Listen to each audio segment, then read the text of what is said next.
Hello friends, स्वागत है आपका मेरे यूट्यूब चैनल हिंदी कानूनी जानकारी में। आज हम बात करेंगे सीआरपीसी की धारा 435 के बारे में, 435 के बारे में। यदि आप सीआरपीसी से रिलेटेड पिछला वीडियो देखना चाहते हैं तो आप यहां पर क्लिक करें। यहां से आपको सीआरपीसी का पिछला वीडियो मिल जाएगा। हम बात करते हैं सीआरपीसी की धारा 435 यानी 435। ये कहती है कि कुछ मामलों में राज्य सरकार का केंद्रीय सरकार से परामर्श करने के पश्चात कार्य करना। मान लेते हैं कि किसी दशा में यदि कोई दंडादेश कम करने की बात है तो राज्य सरकार किसी दंड को कम कर सकती है। यानी कि राज्य सरकार चाहे तो मृत्यु दंड वाले व्यक्ति को आजीवन कारावास दे सकती है, आजीवन कारावास वाले को और 14 साल से कम अवधि का कारावास दे सकती है, जुर्माना देकर के माफ़ कर सकती है, साधारण कठिन कारावास को साधारण कारावास में तब्दील कर सकती है। इस प्रकार की जो शक्तियाँ हैं वो राज्य सरकार के पास होती हैं। लेकिन राज्य सरकार को कई ऐसे मामले आते हैं जिसमें केंद्रीय सरकार से परामर्श करने के बाद ही कार्य करना होता है।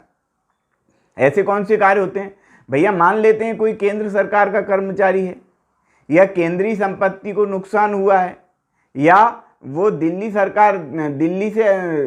राज्य सरकार का मामला है। तब ऐसे समय में केंद्र सरकार से परामर्श करने के पश्चात ही राज्य सरकार कोई कार्य करेगी। क्यों? क्योंकि उससे रिलेटेड केंद्र सरकार भी है ना। मान लो रेलवे की संपत्ति को नुकसान हुआ है। अब रेलवे की संपत्ति को नुकसान हुआ है तो राज्य सरकार जो है कार्य तो करेगी, लेकिन केंद्रीय सरकार से परामर्श लेने के बाद जो है फिर कार्य करेगी। क्यों ऐसा करेगी? क्यों? क्योंकि वो संपत्ति रेल की संपत्ति और रेल की संपत्ति मतलब केंद्र सरकार की संपत्ति, इसलिए ऐसा है। तो इस मामले में यही वाली बात लिखी गई है क्या कि किसी दंडादेश का परिहार करने का मतलब दंड को माफ कर देना या दंड को कम कर देना, कुछ ना कुछ उसमें से कर देना। किसी दंड का परिहार करने या उसके लघुकरण के बारे में धारा 432 और धारा 433 द्वारा राज्य सरकार को प्रदत्त शक्तियां का राज्य सरकार द्वारा प्रयोग उस दशा में केंद्रीय सरकार से परामर्श किए बिना नहीं किया जाएगा जब दंडादेश किसी ऐसे अपराध के लिए है। कैसे अपराध के लिए है?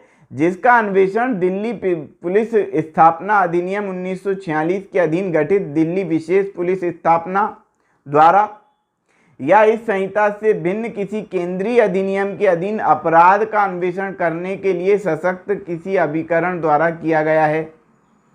यानी कि दिल्ली पुलिस जो है वो केंद्र सरकार के अंडर में होती है, इसलिए दिल्ली से रिलेटेड यदि कोई मामला है तो ऐसे समय में जो है उसमें केंद्र सरकार की अनुमति राज्य सरकार को लेनी होगी। पॉइंट नंबर 2 कहता है कि जिसमें केंद्रीय सरकार की किसी संपत्ति का दुर्विनियोग या नाश का नुकसान अंतर्ग्रस्त है। मतलब मैंने बताया ना, जैसे रेल का नुकसान कर दिया किसी ने। अब रेल का जो नुकसान है वो केंद्र सरकार के अंतर्गत आता है। क्यों? क्योंकि रेल केंद्रीय सरकार की है ना। यदि ऐसा है मामला तो फिर केंद्र सरकार की अनुमति लेनी होगी। पॉइंट नंबर मतलब पॉइंट नंबर 3 कहता है कि जो केंद्रीय सरकार की सेवा में के किसी व्यक्ति द्वारा तब किया गया है जब वह अपने पदी कर्तव्यों के निर्वहन में कार्य कर रहा था या उसका ऐसा कार्य करना तात्पर्य था। मतलब केंद्रीय सरकार का कोई कर्मचारी हो, उसने कुछ ऐसा कार्य किया हो, तब केंद्र सरकार की अनुमति से ही उसका दंडादेश के बारे में कोई बात की जाएगी। राज्य सरकार डायरेक्ट उसको नहीं कर सकती। क्यों? क्योंकि वो केंद्रीय सरकार का कर्मचारी था ना। पॉइंट नंबर 2 कहता है, अब ये मेन पॉइंट नंबर 2 आया है कि जिस व्यक्ति को ऐसे अपराध के लिए दोष सिद्ध किया गया है जिसमें कुछ उन विषयों से संबंधित हैं जिन पर संघ की कार्यपालिका शक्ति का विस्तार है और जिसे पृथक पृथक अवधि के कारावास का जो साथ भोगी जानी है दंडादेश दिया गया है, उसके संबंध में दंडादेश के निलंबन का मतलब सस्पेंड, परिहार का मतलब माफ कर देना, या लघुकरण का मतलब कम कर देना का राज्य सरकार द्वारा पारित कोई आदेश प्रभावी तभी होगा जब ऐसे विषयों के बारे में जिन पर संघ की कार्यपालिका शक्ति का विस्तार है उस व्यक्ति द्वारा किए गए अपराधों के संबंध में ऐसे दंडादेशों पर यथास्थिति परिहार, निलंबन या लघुकरण। परिहार यानी माफ करना, निलंबन यानी सस्पेंड करना और लघुकरण यानी कम करना का आदेश केंद्रीय सरकार द्वारा भी कर दिया गया है, ऐसे मामले में ही किया जा सकता है। तो आज की वीडियो में हमने क्या अध्ययन किया? आज की वीडियो में हमने अध्ययन किया कि केंद्रीय सरकार के परामर्श से राज्य सरकार किसी व्यक्ति के दंडादेश को लघुकरण कर सकती है, परिहार कर सकती है या उसका निलंबन कर सकती है। तो हमने अध्ययन किया सीआरपीसी की धारा 435 के बारे में। यदि आप सीआरपीसी से रिलेटेड अगला वीडियो देखना चाहते हैं तो आप यहाँ पर क्लिक करें, यहाँ से आपको सीआरपीसी का अगला वीडियो भी मिलेगा। सीआरपीसी, आईपीसी और भारतीय संविधान के संपूर्ण वीडियो भी यहीं से आपको मिल जाएंगे।